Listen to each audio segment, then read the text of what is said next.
Sa umpisa ng movie ay makikita ang isang batang lalaki na nagngangalang Dark na hinihintay ang kanyang ina na matapos ang trabaho. Sila ay mula sa Amerika at dahil sa pagkamatay ng kanyang ama ay napilitan ang kanyang ina na pumunta ng Japan upang magtrabaho bilang prostitute. Isang gabi ay nagkaroon ng customer ang kanyang ina na nagngangalang Toshi, anak ng isang Yakuza leader. Sinaktan ng lalaki ang kanyang ina at dahil hindi na nakayanan ni Dark ang sigaw ng kanyang ina sa kabilang kwarto ay kumuha siya ng martilyo upang patigilin ang lalaki. Ngunit baliwala lang ito sa lalaki at kumuha ito ng kutsilyo upang patayin si Dark.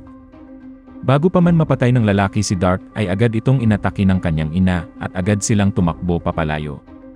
Inutusan ni Toshi ang kanyang mga tauhan na habulin ang dalawa. Bago pa maabutan ay itinago ng kanyang ina si Dark sa pader at maya-maya pa ay nahuli ng mga Yakuza ang babae. Binugbog ng mga ito ang babae at siya naming pagdating ng Yakuza leader na ama ni Toshi. Galit na galit ito dahil muntik nang mapatay ang kanyang anak kaya tinuluyan niya ang babae at kitang-kita ni Dark kung paano patayin ang kanyang ina. Makalipas ang mahigit 20 taon ay makikita si Dark sa Amerika na kalalaya lamang sa kulungan. Lumaki siyang isang hitman sa Amerika at tinulungang makalaya ng isang detective na si Lafik. Sinubukan siyang kausapin ni Lafik ngunit tumanggi ito dahil iniisip niyang ito ay isang setup lamang. Agad siyang umalis at sumakay ng bus. Pumunta siya sa isang warehouse ng mga drug dealer na matagal na niyang kaaway bago pa siya makulong. Wala nang masyadong usapan at agad niyang pinatay ang mga ito. Matapos nito ay kinuha ni Dark ang pera at umupa ng isang apartment sa gilid ng bayan. Ilang oras ang lumipas ay binisita siya ng isang babae mula sa katabing apartment. Humingi ito ng tulong dahil nahulog ang kanyang mga pinamili. Nagpakilala sila sa isa't isa at halata sa babae na may interes kay Dark. Ngunit nagpaalam si Dark at bumalik sa kanyang silid. Habang papasok na siya sa apartment ay napansin niyang may isang sobre sa ilalim ng pinto. Binuksan niya ito at nakita ang mga larawan ng kanyang yumaong ina, pati na rin ang isang tablet na naglalaman ng video ng kanyang ina na pinahihirapan ni Toshi. Kasama rin sa sobre ang isang address na nagsasabing pumunta siya sa isang cafe kinagabihan. Matindi pa rin ang galit ni Dark kay Toshi at sa mga Yakuza kaya't agad itong tumungo sa lugar. Pagdating niya roon ay nalaman niyang si Lafik ang nagpadala ng sobre. Ipinaliwanag ni Lafik na si Toshi at ang kanyang mga kasamahan ay nasa Amerika sa loob ng 2 taon at nagpapalaganap ng kaguluhan saan man sila magpunta. Layunin ni Lafik na palayain si Dark mula sa kulungan upang hingin ang kanyang tulong dahil alam niyang matindi ang galit ni Dark kay Toshi. Dinukot din ni Toshi ang anak ni Lafik upang pigilan ang pulisya sa paggalaw. Nangako si Lafik na babayaran si Dark kahit magkano kung tutulungan niyang iligtas ang kanyang anak at tapusin si Toshi at ang kanyang mga tauhan. Wala nang ibang maasahan si Lafik kundi si Dark dahil kung pulis ang gagalaw ay tiyak na mapapahamak ang kanyang anak. Pumayag si Dark lalo na't si Toshi rin ang may kagagawa ng pagkamatay ng kanyang ina. Ibinigay ni Lafik kay Dark ang lokasyon ng kasalukuyang headquarters ni Toshi at maaari na siyang kumilos ngayong gabi. Pero habang papunta sila sa hideout ay nagkataong nakita nila si Shigeru, ang anak ni Toshi na nakikipag-away sa isang lokal na gang ng mga motorcycle riders. Nagkaroon ng ideya si Dark, tutulungan niya ang anak ni Toshi sa laban upang mas mapalapit siya sa pamilya ng Yakuza. Sa ganitong paraan ay mas madali niyang maipaghihiganti ang kanyang ina. Pumayag si Lafik sa plano kaya't agad nakisali si Dark sa laban. Matapos talunin ang gang ay labis na humanga si Shigeru kay Dark at inimbitahan siyang kumain. Doon, mas nakilala nila ang isa't isa at inamin ni Shigeru na ang kanyang ama ay si Toshi, ang leader ng Yakuza sa Amerika, habang ang kanyang lolo naman ang pinakamakapangyarihang Yakuza sa Japan. Nag-alok si Shigeru kay Dark na maging personal niyang bodyguard at handa siyang bayaran ng malaki. Agad namang pumayag si Dark. Kinabukasan habang nasa apartment ay inimbitahan siya ng kanyang kapitbahay upang maghapunan. Ngunit maya-maya ay tumawag si Shigeru at pinapapunta siya sa isang lugar.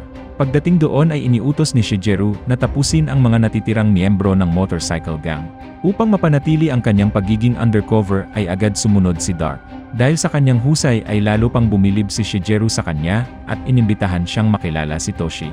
Sa pagdating nila ay hiniling ni Shigeru sa kanyang ama na tanggapin si Dark bilang bagong miyembro ng Yakuza at maging opisyal niyang bodyguard. Ngunit nagduda si Toshi dahil hindi siya basta-basta tumatanggap ng tauhan. Iniutos niya kay Shigeru na siyasatin muna ang pagkatao ni Dark. Gayunpaman dahil sa pagpupumilit ng anak ay pumayag si Toshi. Kinagabihan ay dinala ni Shigeru si Dark sa isang nightclub kung saan aksidenteng nakilala ni Dark ang isang babaeng dancer na si Lisa na kanyang kababata. Biglang inatake si Dark ng mga tauhan ng Yakuza, ngunit madali niyang napabagsak ang lahat. Napag-alaman niyang ito'y isang pagsubok ni Toshi upang sukatin ang kanyang kakayahan sa pakikipaglaban. Matapos makita ang kanyang husay ay tuluyan nang tinanggap ni Toshi si Dark bilang bodyguard ni Shigeru. Ngunit kahit na pumayag si Toshi, ay hindi pa rin siya kampante. Kaya't agad niyang inutusan ang kanyang kanang kamay upang alamin ang tunay na pagkatao ni Dark. Kinabukasan ay lumapit ang kanang kamay ni Toshi kay Lafik at tinakot siyang papatayin ang kanyang anak kung hindi niya ibibigay ang impormasyon tungkol kay Dark. Sa kabila nito ay nagkunwaring walang alam si Lafik at nangakong magbibigay ng impormasyon. Samantala nagkita muli sina Dark at Lisa. Nagtanong si Lisa kung bakit sumali siya sa Yakuza, ngunit hindi sumagot si Dark. Nakiusap lang siya na huwag ipagkanulo ang kanyang tunay na pagkatao kay Toshi. Tinanong niya rin kung bakit si Lisa ay nagtatrabaho sa kanila at sinabi nitong pambayad utang niya yon sa pamilya ni Toshi. Makalipas ang ilang oras ay sumama si Dark kay Shigeru upang puntahan ang isang restaurant na pagmamay-ari ng Chinese Mafia. Ngunit natuklasan nilang droga pala ang tunay na negosyo doon. Dahil ito'y nasa teritoryo ng Yakuza, ay walang pag-aalinlangang pinaslang ni Shigeru ang mga tauhan ng Chinese Mafia. Ngunit nakatakas ang pinuno ng sindikato. Kinuha na lang nila ang pera at bumalik sa nightclub ni Toshi. Sinamantala ni Dark ang pagkakataon upang makipagkita kay Lisa at sinabi sa kanya na hinahanap niya ang isang babaeng nagngangalang Renlai, ang anak ni Lafik. Sinagot siya ni Lisa na ang batang babae ay mahigpit na binabantayan kaya malabong matagpuan siya ni Dark. Sa huli ay hiniling ni Dark kay Lisa na ipaalam sa kanya kung makakakuha siya ng anumang impormasyon tungkol sa anak ni Lafik. Kinabukasan ay nakipagkita si Dark kay Lafik na balisang-balisa dahil hindi pa niya naililigtas ang kanyang anak. Natatakot si Lafik na maaaring mabunyag ang pagkatao ni Dark bago pa niya mailigtas ang bata. Pinakalma siya ni Dark at tiniyak na gagawin niya ang lahat upang maisakatuparan ang misyon sa lalong madaling panahon. Kinagabihan ay ibinigay ni Lafik ang peking impormasyon tungkol kay Dark sa kanang kamay ni Toshi. Sinadya niyang baguhin ang mga impormasyon upang hindi mabunyag ang totoong pagkatao ni Dark. Samantala matagumpay namang sumalakay si Dark sa pribadong tirahan ni Toshi. Agad niyang pinabagsak ang mga tauhan nito nang walang kahirap-hirap at hinarap mismo si Toshi sa kanyang silid. Binaril ni Dark si Toshi sa binti kaya't napasigaw ito sa sakit. Tinanong ni Toshi kung sino talaga si Dark at sumagot ito na siya ang anak ng babaeng pinaslang ni Toshi noon. Tinanong ni Dark si Toshi tungkol sa kinaroroonan ng anak ni Lafik. Nangako siyang patatawarin si Toshi kung sasabihin nito ang lokasyon ng bata. Ngunit tumanggi si Toshi at sa halip ay ibinunyag na madalas niyang pinapahirapan ang ina ni Dark noon. Dahil dito ay nagalit si Dark at tuluyang pinatay si Toshi. Pagkalipas ng ilang sandali ay lumabas si Lisa mula sa banyo matapos magsilbi kay Toshi. Nagulat siya nang makita ang bangkay ni Toshi at natakot na mapagbintangan sa pagpatay dito. Dahil dito ay pinatulog siya ni Dark upang isipin ng mga Yakuza na silang dalawa ay sabay na inatake. Kinabukasan ay pumunta si Dark sa punong tanggapan ng Yakuza. Subalit agad siyang hinarang at binugbog ng mga miyembro nito dahil pinaghihinalaan siyang pumatay kay Toshi. Ilang sandali pa ay ininteroga siya ng kanang kamay ni Toshi na naniniwalang si Dark ang may kagagawa ng krimen. Mabuti na lamang at biglang dumating si Shigeru at inutusan ang kanang kamay na palayain si Dark. Galit na galit si Shigeru dahil inakusahan si Dark ng walang sapat na ebidensya. Dahil dito ay napilitan silang pakawalan si Dark. Kinabukasan ay dumating ang ama ni Toshi, ang pinuno ng Yakuza at lolo ni Shigeru. Pinatawag niya si Shigeru at ang kanang kamay ni Toshi upang talakayin ang pagkamatay ng kanyang anak.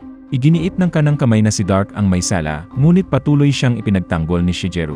Sa huli ay inutusan ng matandang Yakuza ang dalawa na humanap ng matibay na ebidensya tungkol sa pagkamatay ng kanyang anak. Samantala pinilit ni Shigeru ang detective na alamin kung sino talaga ang pumatay kay Toshi. Nagbanta siya na papatayin ang kanyang anak na hawak pa rin nila bilang bihag kung hindi ito magsasabi ng totoo sa loob ng 24 oras. Sa takot ay itinuro ni Lafik ang karibal nilang Chinese Mafia bilang may kagagawan ng krimen. Nang marinig ito ay agad na pumunta si Shigeru sa teritoryo ng Chinese Mafia. Ilang oras ang lumipas ay bumalik siya dala ang isang kahon at ibinigay sa kanyang lolo. Nang buksan ito ay lumabas ang pugot na ulo ng isang miyembro ng Chinese Mafia. Sinabi ni Shigeru na ito ang pumatay kay Toshi.